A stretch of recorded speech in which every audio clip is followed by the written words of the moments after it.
الحمد لله نحمده ونستعينه ونستغفره ونؤمن به ونتوكل عليه ونعوذ بالله من شرور أنفسنا ومن سيئات أعمالنا من يهده الله فلا مضل له ومن يضلل فلا هادي له ونشهد أن لا إله إلا الله وحده لا شريك له ونشهد أن سيدنا ومولانا محمدا عبده ورسوله أرسله بالهدى ودين الحق ليظهره على الدين كله وكفى بالله شهيدا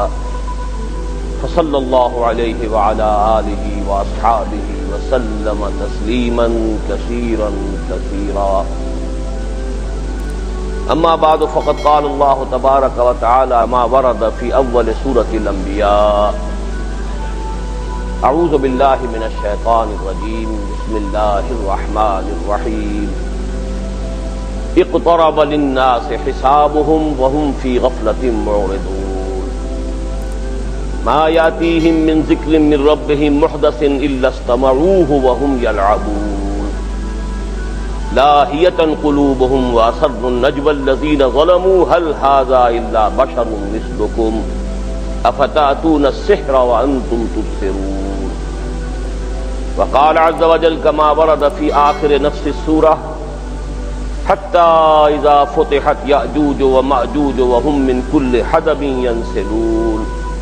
واقترب الوعد الحق فإذا هي شاخصة أبصار الذين كفروا يا ويلنا قد كنا في غفلة من هذا بل كنا ظالمين صدق الله العظيم رب اشرح لي صدري ويسر لي أمري واحلل عقدة من لساني يفقهوا قولي اللهم ربنا ألهمنا رشدنا وأعذنا من شرور أنفسنا اللهم أرنا الحق حقا وارزقنا اتباعه وأرنا الباطل باطلا وارزقنا اجتنابه اللهم ربنا نور قلوبنا بالإيمان واشرح صدورنا للإسلام واجعلنا على بينة منك آمین یا رب العالمین۔ معزز حاضرین اور محترم خواتین، میری کراچی آمد کا سلسلہ جو ہے اب بہت وقفوں کے بعد ہونے لگا ہے۔ اس میں کچھ دخل میری بیرون ملک مصروفیات کو بھی ہے، پھر میری صحت اور اب عمر کا بھی تقاضا ہے، اور کچھ آپ کی صوبائی حکومت کی بھی مہربانی ہے کہ وہ مجھے رخصت دیے رکھتی ہے اور میرے اوپر پابندی عائد کیے رکھتی ہے کہ میں صوبہ سندھ میں داخل نہیں ہو سکتا۔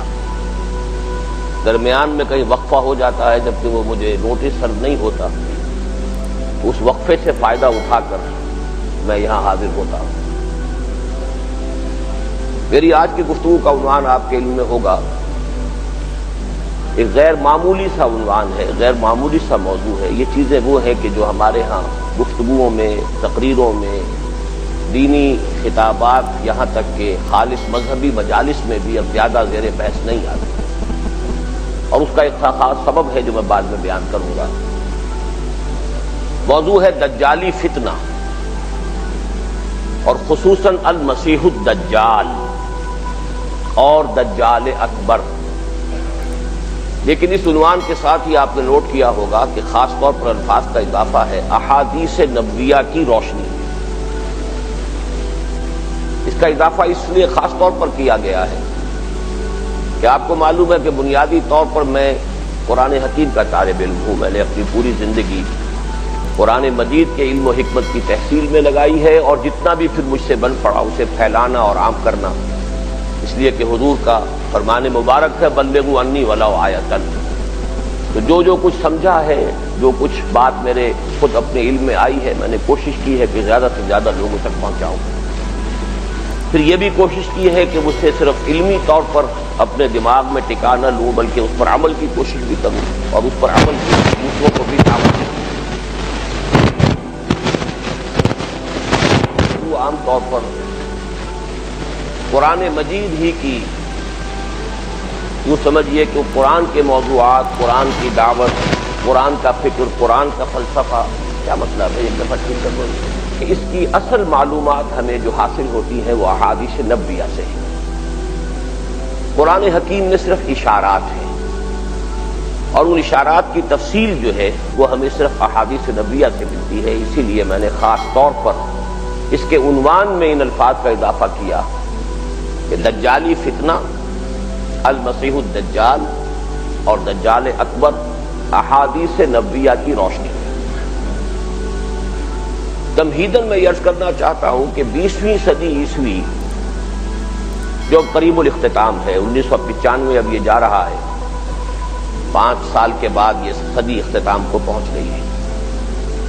اس صدی کے بالکل آغاز میں، بلکہ کہنا چاہیے کہ پچھلے صدی کے آخری دہائی میں، ہمارے بر عظیم پاک و ہند جو ایک ملک ہوتا تھا اس زمانے میں، اس میں 2 بہت بڑے بڑے فتنے اٹھے، اور اگرچہ ان کی ظاہری شکل ایک دوسرے سے بہت مختلف ہے، لیکن ان دونوں کا ایک نتیجہ جو ہے وہ جمع ہو کر پوری امت پر اور مسلمانوں پر اجتماعی طور پر اثر انداز ہوا ہے۔ ایک فتنہ قادیانیت۔ غلام احمد قادیانی اگرچہ شخصی اعتبار سے تو پچھلی صدی کے اختتام کے زمانے میں نمایاں ہو چکا تھا،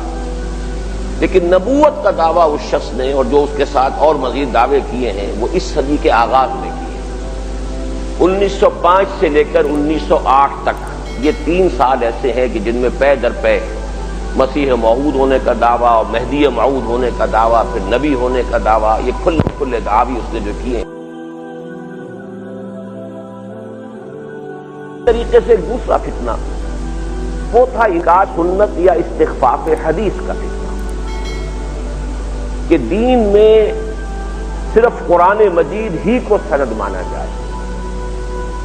احادیث نبویہ کو دلیل یا سند کے طور پہ تسلیم نہ کیا جائے، احادیث نبویہ کو اسلامی قانون کا مستقل منبع اور سرچشمہ نہ مانا جائے، بلکہ مستقل قانون جو ہے اسلامی، اس کی سوچ صرف قرآن کو مانا جائے۔ ظاہر بات ہے کہ اسی کتاب میں پھر اس فتنے میں اضافہ ہوا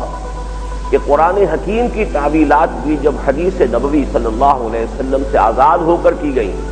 تو اس میں بہت سی گمراہیاں خود بخود در آئیں۔ اس فتنے میں اگرچہ انکار ختم نبوت نہیں تھا، لیکن یہ کہ اس کا نتیجہ کیا نکلا، نبوت کی اہمیت ختم ہو گئی، سنت کی اہمیت ختم ہو گئی، حدیث کی اہمیت ختم ہو گئی، تو نتیجہ تو وہی نکلا کہ جو انکار ختم نبوت کا ہو سکتا تھا عملی اعتبار سے وہی نتیجہ اس فتنے کا بھی برآمد ہوا۔ یہ جو فتنہ ہے اس کا کچھ آغاز سر سید احمد خان نے کر دیا تھا، اللہ تعالیٰ انہیں معاف فرمائے۔ واقعہ یہ ہے کہ میں اس کی وضاحت اس لیے کر دینا چاہتا ہوں کہ مجھے کئی مرتبہ یہ سننے میں آیا ہے کہ بعض حضرات مجھ سے، خاص طور پر کراچی کے لوگ، اس لیے ناراض ہیں کہ میں سر سید احمد خان مرحوم پر تنقید کرتا ہوں۔ تو یہ جان لیجئے کہ میرے نزدیک سر سید احمد خان کی شخصیت کے 2 پہلو ہیں۔ ایک پہلو ان کا مسلمانوں کا قائد اور رہنما ہونے کا پہلو ہے۔ مسلمانان ہند کو جو مسائل درپیش تھے، ہندوؤں کے ساتھ جو مسابقت ہو رہی تھی، جس طریقے سے انگریز مسلمانوں کو دبا رہا تھا، اور پھر مسلمان خود بھی جدید تعلیم سے اپنے آپ کو علیحدہ رکھ رہے تھے، جس سے اندیشہ یہ تھا کہ مسلمان تو یہاں صرف یا تو یہ کہ قصاب رہ جائیں گے اور یا ستے رہ جائیں گے یا پلے دار رہ جائیں گے، باقی یہ کہ اس ملک کے اندر کوئی مسلمانوں کی حیثیت نہیں رہے گی۔ اس اندیشے کو، اس خطرے کو انہوں نے محسوس کیا، اور مسلمانان ہند کی مصلحت میں، ان کی خیر خواہی میں، ان کی بھلائی میں انہوں نے جو کچھ سوچا اور جو نتائج اخذ کیے، یہ میرے نزدیک ان کی شخصیت کا ایک رخ ہے۔ اس میں میں انہیں بے انتہا مخلص آدمی سمجھتا ہوں۔ ان کے جو بھی نتائج نکلے اس سے چاہے کسی کو اختلاف ہو، لیکن بنیادی طور پر جو بات انہوں نے کہی وہ صحیح تھی کہ ہمیں انگریزی زبان کا اس طرح بائیکاٹ کرنا درست نہیں ہے، ہمیں جدید علوم کو بھی پڑھنا چاہیے، ہمیں دیکھنا چاہیے ان میں کیا غلط ہے کیا صحیح ہے، جو ان میں صحیح ہے اسے اختیار کرنا چاہیے، جو غلط ہے اسے رد کرنا چاہیے۔ ہول سیل ریجیکشن تو ہمارے لیے مفید نہیں ہوگی، جبکہ ہمارا جو ہے مسابقت ہماری ایک ایسی قوم سے ہے، ہم سے 3 گنا 4 گنا تعداد میں ہے، وہ انگریزی پڑھ رہی ہے، سائنس پڑھ رہی ہے، وہ آگے بڑھ رہی ہے۔ انگریز نے چونکہ ہم سے حکومت چھینی تھی، ہم سے خائف ہے، ہمیں دبا رہا ہے کہ ہمارے اندر جو ہے بغاوت کے اس کو جراثیم نظر آتے ہیں۔ ہندو پہلے بھی غلام تھا، پہلے مسلمانوں کا غلام تھا، اب انگریزوں کا غلام ہو گیا، تو اس کو کوئی وقت دقت محسوس نہیں ہوئی، اس نے انگریز کے ساتھ فوراً مصالحت کر لی۔ ان سارے حالات میں جو رائے ان کی تھی نہایت مخلصانہ، نتائج کچھ بھی نکلے ہوں، لیکن یہ کہ جہاں تک ان کی نیک نیتی کا تعلق ہے، ان کے خلوص کا تعلق ہے، اس میں مجھے کوئی شک نہیں۔ یہ ان کی شخصیت کا ایک رخ ہے، بلکہ یہ بھی کہ وہ خود ایک نہایت پابند صوم و صلاۃ انسان تھے۔ نہ صرف پابند صوم و صلاۃ سے، سب کو معلوم ہے ان کی داڑھی، وہ تو یوں سمجھیے کہ آج کل تو شاید ہی کہیں اس قسم کی داڑھی نظر آتی ہو کہیں۔ پھر یہ کہ ان کا پردہ ان کے گھر میں اتنا سخت تھا کہ اس وقت کے گورنر نے، یو پی کے گورنر نے یہ کہا کہ میری بیگم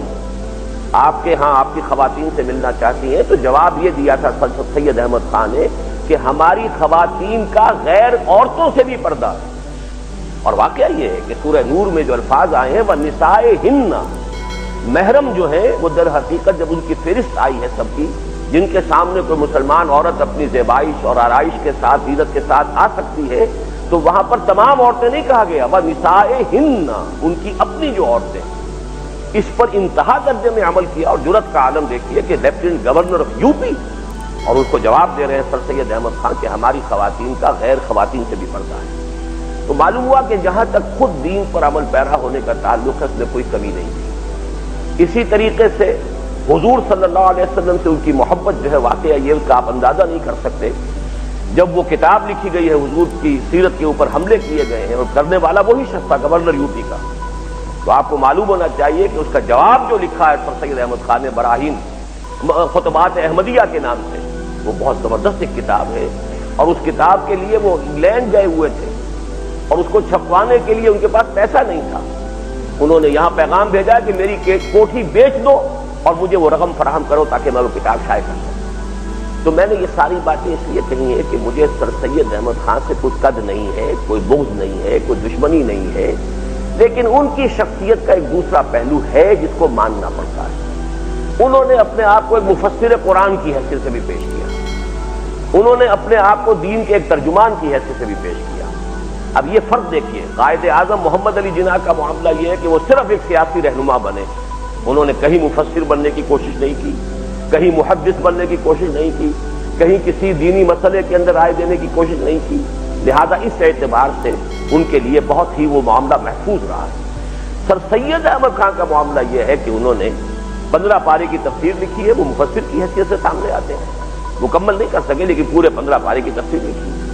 پھر یہ کہ انہوں نے بہت سی دینی جو تعویلات کی ہیں، اس میں یقیناً بہت بڑی بڑی گمراہیاں ہیں، بہت بڑی بڑی ٹھوکریں ہیں جو انہوں نے کھائی ہیں۔ انہوں نے جنات کے وجود کا انکار کیا ہے، جن کوئی نہیں ہے، صرف اجڑ گنوار قسم کے لوگ جو ہوتے ہیں مشتعل مزاج، وہ جن کہہ دیے گئے۔ انہوں نے فرشتے کا انکار کیا ہے، فرشتہ کوئی شے نہیں ہے۔ جبریل امی قرآن با پیغام نمی خام ہما مختار معشوق قرآن کے مندارم، مجھے کسی جبریل کا لایا ہوا قرآن نہیں چاہیے، میرے پاس جو قرآن ہے وہ تو میرے معشوق کا کلام ہے۔ اب معشوق اللہ کے لیے بھی ہو سکتا ہے، اللہ محبوب ہے اہل ایمان کا، اور محبوب اور معشوق محمد الرسول اللہ بھی ہو سکتے ہیں، دونوں کا امکان تو موجود ہے، لیکن یہ کہ بیچ میں سے پتہ چاک کر دیا گیا حضرت جبرائیل علیہ الصلوۃ والسلام۔ حالانکہ آپ کو معلوم ہے کہ ایمان بالملائکہ جو ہے وہ ہمارے بنیادی ایمانیات میں شامل ہے۔ آمنت باللہ وملائکتہ وکتبہ ورسلہ والیوم الآخر والقدر خیرہ وشرہ من اللہ تعالی والبعث بعد الموت، اللہ کے فوراً بعد اس کے ملائکہ پر ایمان۔ اس اعتبار سے سر سید احمد خان ہی سے استخفاف حدیث کا فتنہ شروع ہوا ہے۔ اس فتنے کو پھر اس ملک کے اندر کافی بڑے پیمانے پر انگریزی اسکولوں اور کالجوں یونیورسٹی سے تعلیم شدہ لوگوں میں سے پھیلایا ہے علامہ مشرقی نے، لیکن دوسری طرف دو اور اشخاص جو علماء کے طبقے میں سے نکل آئے اس دور میں، ایک عبداللہ چکڑالوی ہوتا تھا پنجاب کا، اور ایک اسلم جیراج پوری ہوتے تھے یو پی کے۔ ان دو حضرات نے بھی انکار حدیث کے فتنے کو بڑی ہوا دی، اور ہمارے دور میں آ کر پھر یہ سارے فتنے جمع ہو گئے ایک شخص کے اندر، اور اس کا نام غلام احمد پرویز تھا۔ تو عجیب بات یہ ہے کہ غلام احمد قادیانی پنجاب سے اور غلام احمد پرویز پنجاب سے، ان دونوں کے فتنوں سے جو نتیجہ نکلا ہے، ایک تو خیر وہ معاملہ ہے تو یہ امت فیصلہ کر چکی ہے، اجماع ہو چکا قطعاً پوری دنیا میں کہ قادیانی دائرہ اسلام سے خارج ہے، لیکن یہ دوسرا فتنہ جو ہے اس کے اثرات ہمارے ہاں بڑے وسیع حلقے میں پھیلے ہوئے۔ جدید تعلیم یافتہ لوگوں کا کوئی ہی حصہ ہوگا جو اس سے بچا ہوا ہو۔ حدیث کا استخفاف قرآن مجید پر تو ٹھیک ہے، یہ تو اللہ کا کلام ہے، اس پر ہمارا ایمان ہے، ہمیں یقین ہے اور یہ محفوظ ہے، لیکن حدیث کے بارے میں کچھ نہیں کہہ سکتے۔ حدیث جو ہے اس میں تو بہت سی چونکہ گھڑ بھی لی گئی تھی، واقعہ ہے۔ اس حوالے سے یہ ہے کہ ہوتے ہوتے اس کی طرف جو ہے عدم التفات اور اس سے استغنا جو ہے وہ سمجھیے کہ جدید تعلیم یافتہ مسلمانوں کے اندر بہت دور دور تک اور بہت گہرائی میں سرایت کیے ہوئے۔ اس کا جو فتنے کی ایک نئی شکل آپ کے شہر کراچی میں کوئی جو کھڑی ہوئی ہے وہ بہت زیادہ خوفناک صورت اختیار کر رہی ہے، اس لیے کہ اس کا تذکرہ میں نے باہر بھی سنا ہے۔ کوئی شیخ صاحب ہیں یہاں پر اور جو چونکہ کچھ انگریزی کی ان کو محاورہ ان کا اچھا ہے اور انگریزی میں اچھا بولتے ہیں، یہ ساری باتیں کہ جو چکڑالوی نے کہیں یا جیراج پوری نے کہیں اور سب سے زیادہ جو کہ غلام احمد پرویز نے کہیں، ان سب کو وہ انگریزی کا جامہ پہنا کر اور جگالی کر رہے ہیں۔ در حقیقت کوئی بات ان کی نئی نہیں ہے، بلکہ یہ کہ اس میں تو مجھے شدید اندیشہ محسوس ہوتا ہے کہ شاید وہ یہود کا پیدا کردہ کوئی فتنہ ہے، اس لیے کہ انہوں نے مسجد اقصیٰ کے بارے میں بالکل نئی تعویل کر دی ہے کہ مسجد اقصیٰ جو ہے وہ بیت المقدس والی ہے ہی نہیں، مسجد اقصیٰ سے مراد صرف مدینہ منورہ ہے۔ سبحان الذی اسریٰ بعبدہ لیلا من المسجد الحرام الی المسجد الاقصیٰ، بس یہ کہ جو ہجرت ہوئی ہے تو اللہ جو ہے اپنے رسول صلی اللہ علیہ وسلم کو مسجد حرام مکے والی مسجد سے مدینے والی مسجد میں لے گیا، یہ مسجد اقصیٰ سے کوئی تعلق مسلمانوں کا نہیں ہے۔ یہ بات جرأت کے ساتھ آج کراچی میں رہنے والا ایک شخص کہہ رہا ہے اور اس کے ٹیپ کے ذریعے سے اور اس کی تقریروں کے ذریعے سے یہ بہت دور دور تک پھیل رہی ہے۔ اور اس کے ساتھ ہی جیسا کہ میں عرض کروں گا، یہ سمجھیے کہ یہ ایسا ہی نہیں ہے کہ کوئی یعنی اتفاقی معاملہ ہو گیا ہے کہ یہ دونوں چیزیں مل گئی ہیں، یہی عین وقت ہے جبکہ مسجد اقصیٰ کو منہدم کرنے کا معاملہ جو ہے یوں سمجھیے کہ اب سالوں کی بات نہیں، شاید مہینوں اور ہفتوں کی بات ہے، کیونکہ یہ بات تو اب طے شدہ ہے کہ اس کو انہوں نے گرانا ہے اور تھرڈ ٹیمپل اپنا بنانا ہے۔ تو مسلمانوں کے اندر اگر کوئی جذبات پیدا ہو سکتے ہیں کہ یہ ہمارا جو قبلہ ہے اس کو جو گرایا گیا ہے مسجد اقصیٰ ہے، تو ان جذبات کو ٹھنڈا کرنے میں یہ چیز بھی مفید ہو سکتی ہے کہ مسلمانوں کے ذہن سے یہ بات ہی نکال دی جائے کہ یہ کوئی ہمارے ہاں اہمیت رکھنے والی شے ہے۔ قرآن مجید میں جس مسجد اقصیٰ کا ذکر ہے وہ نہیں ہے یروشلم والی، وہ تو یہی ہے مدینے والی مسجد، وہ تمہارے پاس ہے ہی ہے، لہذا کسی طرح کے احتجاج کی کوئی ضرورت نہیں۔ بہرحال یہ بات تو میری اس وقت کی گفتگو میں آپ سمجھیے کہ مقطع میں آپ پڑھیے سکون گسترانہ بات والی بات تھی۔ میں اب آگے چلنا چاہتا ہوں کہ اصل میں اس کا ایک نتیجہ یہ نکلا ہے ان تمام فتنوں کا مجموعی احادیث کی طرف سے بالعموم اس وقت عدم التفات ہے، خاص طور پر جدید تعلیم یافتہ طبقہ تو اس کی طرف کوئی توجہ نہیں کرتا۔ اور مجھے تو یہاں تک اندیشہ ہو رہا ہے، بعض علماء سے گفتگو کر کے، بعض نوجوان علماء، ایک دفعہ ملتان سے 2 بڑے ذہین نوجوان علماء میرے پاس آئے، میں حیران رہ گیا کہ وہ مدارس کے فارغ التحصیل طلباء تھے اور وہ خطیب اور دینی ایک فرائض جو ہوتے ہیں ذمہ داری وہ ادا کر رہے ہیں، لیکن یہ کہ ان کو بھی میں نے دیکھا کہ بہت متزلزل سے حدیثوں کے بارے میں، تو یہ فتنہ جو ہے بہت دور دور تک گھر کر چکا ہے۔ اس کا نتیجہ یہ ہے کہ اب ان احادیث کی طرف سے عدم التفات تو ہے ہی ہے، خاص طور پر وہ حدیثیں جو پیشین گوئیوں پر مشتمل ہیں، جس میں کہ قرب قیامت کے حالات کا تذکرہ ہے، علامات قیامت ہیں، کتاب الفتن، فتنوں کی کتاب، احادیث کی کتابوں میں آپ دیکھیں گے کتاب الفتن، کتاب الملاحم، وہ جنگیں جو ہونے والی ہیں جن کی خبریں دی ہے محمد رسول اللہ صلی اللہ علیہ وسلم، اسی طرح مہدی ان کی شخصیت، اسی طرح نزول مسیح علیہ الصلوۃ والسلام، اسی طرح دجال کا ظہور، دجال اکبر، مسیح الدجال، یہ تمام چیزیں اور قیامت کی علامات میں دابہ، خروج دابہ، خصف، مختلف جو علامات قیامت آئی ہیں ان کے تذکرے سے کوئی دلچسپی ہے ہی نہیں، ان کی طرف کوئی التفات سرے سے ہے ہی نہیں۔ اس کا ایک سبب یہ بھی ہوا ہے کہ بعض پیشین گوئیاں کو کیا لوگوں نے اپنے اوپر جو ہے اوڑھ کر اور جھوٹے دعوے کرنے شروع کر دیے تھے، کیونکہ مہدی کی پیشین گوئیاں موجود ہیں تو نہ معلوم کتنے لوگ ہماری امت میں پیدا ہوئے انہوں نے مہدی کا دعویٰ کر دیا۔ مہدی جون پوری ایک بہت بڑی شخصیت جو ہے خود ہندوستان میں گزرے، پھر اسی مہدی کی شخصیت کے حوالے سے غلام احمد قادیانی صاحب مہدی بن کر بیٹھ گئے، پھر نزول مسیح کی خبر دی ہوئی ہے تو اس کے حوالے سے ان کا میں ہی مسیح ہوں، مسیح آنا تھا، مسیح ابن مریم تو نہیں آنا، وہ تو فوت ہو گئے، مر چکے، اور ان کے دوبارہ آنے کا کوئی سوال نہیں، میں مسیح ہوں، اور مسیح کی جو خبر دی گئی تھی وہ اصل عیسیٰ ابن مریم کی نہیں بلکہ مسیح ایک ایسی شخصیت جو مسیح کے مماثل ہوگا، اس کے مثل ہوگا، اس جیسا ہوگا۔ اس طریقے سے جو ہے چونکہ دعوے ہوتے رہے، اس سے بھی مسلمانوں نے کہا کہ یہ جو حدیثیں کہ جن کے اندر اس قسم کی خبریں دی ہوئی ہیں، شاید یہ حدیثیں سبب بن گئی ہیں ان لوگوں کی گمراہی کا، حالانکہ در حقیقت ان لوگوں نے اپنی گمراہی کے لیے، اسے پھیلانے کے لیے ذریعہ بنا لیا ان احادیث کو۔ بات در حقیقت یوں ہے، لیکن اس سے بھی مسلمانوں کے اندر ایک بوجھ سا پیدا ہو گیا نفسیاتی اعتبار سے ان چیزوں ہی کے بارے میں کہ جن میں پیشن گوئیاں جن احادیث میں کی گئی ہیں، ان سے ایک طرح کا اباء اور ایک طرح کا انتباس جو ہے وہ عام طور پر مسلمانوں میں پایا جاتا ہے۔ پیشن گوئیوں کے بارے میں ایک مرتبہ جبکہ میرے کچھ مضامین چھپ رہے تھے نوائے وقت میں، اور اب وہ ایک کتابی شکل میں موجود ہیں، سابقہ اور موجودہ مسلمان امتوں کا ماضی، حال اور مستقبل۔ تو اس زمانے میں جب یہ مضامین میں انہی موضوعات کے اوپر میں نے وہ کچھ کالمز لکھے تھے تو بہت میرے پاس خطوط آئے کہ کیا پیشن گوئیوں کی باتیں کرتے ہیں۔ پیشن گوئیوں کا مطلب تو یہ ہے کہ اگر یہ سب کچھ ہونا ہے تو مسلمان ہاتھ پر ہاتھ دھرے بیٹھے رہے، اور پیشن گوئیاں جو ہیں ان سے زیادہ تو یعنی یوں سمجھیے کہ واہیات یا بلا خیر کوئی شے ہے نہیں، خیر سے خالی کوئی شے ہے اگر تو وہ پیشن گوئی ہے۔ میں نے اس وقت بھی جواب دیا تھا کہ پیشن گوئی اگر ایسی ہی غلط شے تھی تو خود قرآن مجید میں پیشن گوئیاں آئی ہیں۔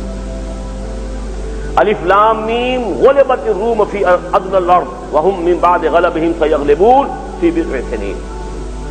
الف لام سورہ روم کی ابتدائی آیات ہیں۔ رومی مغلوب ہو گئے ہیں قریب کی سرزمین میں، اور ان قریب وہ دوبارہ غالب آ جائیں گے اپنی مغلوبیت کے بعد 10 سال سے کم مدت کے اندر۔ یہ پیشن گوئی تھی جو قرآن نے کی ہے، اور کی کب ہے؟ جبکہ ابھی حضور صلی اللہ علیہ وسلم کی نبوت کا آغاز تھا، یعنی آپ پر وحی کا آغاز ہوا ہے سن 4 نبوی کے آس پاس یہ واقعہ ہوا ہے۔ وجہ کیا بنی اس کی کہ جب یہ رومیوں کی اور ایرانیوں کی جنگ ہو رہی تھی، اور آپ کو معلوم ہے یہ جزیرہ نما عرب کا نقشہ اگر ذہن میں آپ رکھیں تو اوپر جا کر یہ ایک طرف عراق ہے، ایک طرف شام ہے۔ شام جو ہے شام عرب وہ مغرب کی طرف ہے میڈیٹرینین کے ساتھ، عراق عرب یہ ایران کے ساتھ ہے۔ عراق عرب اس وقت قبضے میں تھا ایران کے، تو ایران اور عراق یہ سلطنت کسریٰ تھی۔ شام قبضے میں تھا رومیوں کے، شام سے ترکی اور اس کے بعد پورا یوں سمجھیے کہ یورپ کا کچھ علاقہ یہ رومن امپائر تھی۔ یہ 2 سپر پاورز تھیں اس دور کی، اور کئی 100 سال سے ان کے درمیان جنگیں ہو رہی تھیں۔ ایک بڑی عظیم جنگ ہوئی ان کے درمیان۔ ہرقل جو اس وقت کا روم کا جو فرما روا تھا، قیصر روم، اسے زبردست شکست۔ نتیجہ یہ نکلا کہ بیت المقدس ان کے ہاتھ سے نکل گیا، اور جو ان کی مقدس صلیب تھی اس کو بھی رومی لے گئے۔ گویا کہ مذہبی اعتبار سے، دینی اعتبار سے، سیاسی اعتبار سے، عسکری اعتبار سے بدترین حالات ہو گئے رومیوں کے۔ مکے میں مشرکین نے بغلیں بجانی شروع کر دی۔ انہوں نے بغلیں اس لیے بجائیں کہ دیکھو وہ آتش پرست ہیں، وہ تو ہمارے بھائی ہوئے، ہم بت پرست ہیں، وہ آتش پرست ہیں، اور وہ ہے نصرانی عیسائی، وہ تمہارے بھائی ہیں، تم مسلمان ہو، تم عیسیٰ کو مانتے ہو، یہ تمہارے بھائی ہیں، تو تمہارے بھائیوں کو ہمارے بھائیوں نے تلپٹ کر دیا اور مار دیا اور پیٹ دیا، تو وہ بڑی خوشیاں منا رہے تھے۔ اس وقت یہ آیات کی ہیں، الف لام میم غلبت الروم فی ادنی الارض وهم من بعد غلبهم سیغلبون فی بضع سنین۔ اگرچہ قریب کی سرزمین، اب جزیرہ نما عرب سے قریب پر سرزمین تو یہی ہے نا، شام عرب، عراق، یہاں رومی مغلوب ہو گئے، لیکن ان قریب وہ اپنی اس مغلوبیت کے بعد غالب آ جائیں گے، اور یہ ہوگا بضع سنین میں۔ اچھا، اس پیشین گوئی کی بنیاد پر حضرت ابوبکر صدیق رضی اللہ تعالیٰ عنہ نے ایک مشرک سے ایک شرط بھی بنائی۔ اس شرط لگاتا ہوں میں کہ یہ رومی مغلوب ہو جائیں گے، ہماری قرآن میں آیت نازل ہو چکی ہے، رومی غالب آ جائیں گے، اس پر شرط لگائی کچھ اونٹوں کی، لیکن یہ کہ اس میں مدت کم رکھی تھی، غالباً 2 سال۔ حضور کے پاس جب آئے خبر دی کہ میں نے یہ شرط لگا لی ہے، حضور نے فرمایا کہ نہیں، 9 سال کی مدت کرو اور اونٹ بڑھا دو، شرط کی مقدار بڑھا دو، لیکن مدت 9 سال، اس لیے کہ بضع کا لفظ آیا ہے، اور بضع عربی زبان میں 10 سے کم تر پر اطلاق ہوتا ہے۔ 8 بھی ہوگا، 9 بھی ہوگا تو بضع، 7 ہو، 6 ہو، 5 ہو، 4 ہو، 3 ہو، 2 ہو، وہ سارا کا سارا بضع میں آئے گا۔ فی بضع سنین آیا ہے تو گویا کہ 10 سال سے کم تر مدت کے اندر تو یہ ہو جائے گا، لیکن یہ کہ اس سے کم کی تم شرط نہ لگاؤ۔ بالکل ٹھیک 9 برس کے بعد وہ واقعہ پیش آیا بڑے ہی موجزانہ طریقے پر ہرقل نے جو حملہ کیا ہے، اب اگر نقشہ آپ کے سامنے ہو تو اس نے بحیرہ کیسپیئن کی طرف سے حملہ کیا، یعنی ایران پر حملہ کیا ہے اس کے عقب سے جا کر، اور پھر شکست فاش دی ہے، اور پھر یروشلم بھی اس کو دوبارہ مل گیا ہے، وہ صلیب جو ان کی مقدس صلیب تھی وہ بھی اس نے دوبارہ حاصل کر لی ہے، اور پھر وہ اس فتح کا شکرانہ ادا کرنے کے لیے ایک بڑا طویل سفر کر کے انطاکیہ سے اور یروشلم تک پیدل چل کر آیا، سواری پر نہیں، پیدل چل کر آیا ہے، صرف شکرانہ ادا کرنے کے لیے کہ ہمیں پھر اللہ تعالیٰ نے فتح عطا کر دی ہے ان آتش پرستوں کے مقابلے میں۔ اور قرآن مجید میں یہ خبر بھی تھی کہ اس دن یومئذ یفرح المؤمنون، اہل ایمان کو بھی ایک خوشی حاصل ہوگی، اور یہ بالکل وہی دن تھا جس دن کے مسلمانوں کو بدر میں فتح حاصل ہوئی ہے، وہی 9 برس کے بعد ادھر مسلمانوں کو بدر میں کفار عرب کفار مکہ پر فتح حاصل ہوئی، ادھر ہرقل کو دوبارہ فتح حاصل ہو گئی۔ تو یہ پورا سلسلہ قرآن میں ایک پیشن گوئی کے اعتبار سے ہے کہ نہیں؟ تو پیشن گوئیوں سے قطعاً کسی درجے کا انقباس، قطعاً کسی درجے میں ان سے آپ کی طبیعت میں اباح ہو، دیکھنا یہ ضرور چاہیے کہ کوئی شے قرآن میں آئی ہے، ٹھیک ہے الحمدللہ، یہ تو محفوظ کلام ہے اور اس کے اندر تو کسی ایک حرف کے اندر بھی ہمیں شک و شبہ نہیں۔ ہاں حدیث میں بات آئی ہے تو حدیث میں ہمیں سند دیکھنی ہوگی۔ یہ اگر متفقون علیہ روایت ہے، بخاری اور مسلم دونوں اماموں نے اس کو تسلیم کر لیا ہے، یہ سند کے اعتبار سے، وثوق کے اعتبار سے تقریباً قرآن کے پاس پہنچ جانے والی شے۔ اگر اس سے کمتر ہے تو اس سے کمتر ہے، اس سے کمتر ہے تو پھر اس درجے میں ہے، الاقرب فالاقرب، اور اس طریقے سے ہوتا چلا آیا ہے۔ حدیثیں تمام برابر نہیں ہے، قرآن سارا برابر ہے، قرآن کا ایک ایک حرف جو ہے وہ یقینی ہے، قطعی ہے، محفوظ ہے۔ حدیثوں کے بارے میں ہمارے محدثین نے پوری زندگیاں اسی لیے کھپائی، انہوں نے اپنی پوری زندگیاں کھپائی ہیں، یعنی محیر العقول قسم کے کارنامے سر انجام دیے ہیں، لاکھوں حدیثوں کی چھان پھٹک کی ہے، اور پھر ان کے اندر سے درجہ بندی کی ہے، یہ حدیث اس درجے کی ہے، یہ حدیث اس درجے کی ہے، یہ حدیث اس درجے کی ہے، پھر یہ حدیث ضعیف ہے، یعنی اس کی سند ثابت نہیں ہو رہی، لیکن وہ اس سے اگلا درجہ یہ حدیث موضوع ہے، یعنی جس کے بارے میں ثابت ہو گیا ہے کہ یہ جھوٹی حدیث ہے، گھڑی گئی حدیث ہے۔ عام طور پر لوگ موضوع اور ضعیف جو ہے اس کے اندر بھی فرق نہیں کرتے، زمین و آسمان کا فرق ہے۔ موضوع حدیث وہ ہے جس کو محدثین نے قرار دیا ہو کہ یہ جھوٹی ہے، گھڑی ہوئی ہے، بنائی ہوئی، اور ضعیف حدیث وہ ہے کہ جس کی سند کے اندر ضعف ہے۔ اور آپ کو معلوم ہونا چاہیے کہ بہت سی سچائیاں ایسی ہوتی ہیں جن کی سند صحیح نہیں ہوتی۔ آپ کو آج کل معلوم ہے کہ اصول دنیا میں یہ کہا جاتا ہے کہ صحیح آپ بولیں گے تو کوئی مقدمہ ثابت نہیں ہوگا عدالت کے اندر جا کر، جب تک کچھ نہ کچھ جھوٹ اس میں شامل نہ کرے۔ تو کسی سچ کو سچا ثابت کرنا سند کے اعتبار سے کوئی آسان کام نہیں ہے۔ تو جو چیز سند کے اعتبار سے تمام چھلنیوں میں سے نکل کر آ گئی ہے، متفقون علیہ روایت، اس کے بارے میں تو جو میں نے عرض کیا ہے کہ اس کے بارے میں تو سمجھنا چاہیے کہ وہ بالکل قرآن مجید کے قریب پہنچ گئی ہے سند کے اعتبار سے۔ باقی یہ کہ جہاں تک دوسری حدیثیں ہیں ان کے اندر درجہ بندی ہے، ہم اسے حفظ مراتب کے ساتھ جو جس حدیث کا درجہ ہے اسی کے اعتبار سے اپنے سامنے رکھیں گے، اور یہ معاملہ بہرحال محدثین کا اور پھر فقہا کے مابین ہے کہ کون سی حدیث سے کوئی عقیدہ ثابت ہو سکتا ہے، کون سی حدیث سے کوئی احکام ثابت ہو سکتے ہیں، اور یہ چیز تقریباً متفق علیہ ہے کہ ضعیف احادیث جو ہیں وہ قبول کی جا سکتی ہیں، احکام میں نہیں۔ کسی شے کی حلت اور حرمت میں حدیث جو ہے ضعیف قبول نہیں کی جائے گی، لیکن کسی نیکی کی تلقین میں ضعیف حدیث ہے وہ ضعیف حدیث قبول کر لی جائے گی، ضعیف، موضوع نہیں، ضعیف حدیث۔ ضعیف اور موضوع کے فرق کو ذہن میں رکھیے، موضوع حدیث کسی درجے میں کبھی قبول نہیں کی جائے گی، لیکن ضعیف حدیث کو فضائل اعمال کے ضمن میں یا اسی طرح کی اور چیزوں کے ضمن میں اختیار کر لیا جائے گا، قبول کر لیا جائے گا، اگرچہ احکام اس سے ثابت نہیں ہوں گے، کسی شے کی حلت، حرمت، فرضیت، واجبیت، یہ چیز جو ہے وہ ضعیف حدیث سے ثابت نہیں ہوگی۔ بہرحال میں یہاں پہ خاص طور پر آپ کو آج توجہ دلانا چاہتا ہوں کہ لفظ نبی کے بارے میں غور کیجیے۔ نبی کے معنی کیا ہے؟ نبی کے بارے میں دو آراء ہیں، یا یہ نبأٌ سے بنا ہے اور یا نبوٌ سے بنا ہے، نون با واو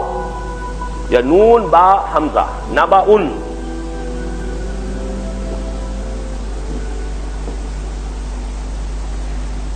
نبأٌ کسے کہتے ہیں؟ اہم خبر، عما یتساءلون عن النبأ العظیم الذی هم فیہ مختلفون کلا سیعلمون ثم کلا سیعلمون۔ نبأ، اہم خبر، تو نبی کے معنی ہی ہے اہم خبریں دینے والا صلی اللہ علیہ وسلم. وہ غیب کی خبریں دیتا ہے، وہ جنت کا حال بتاتا ہے، دوزخ کی حال بتاتا ہے.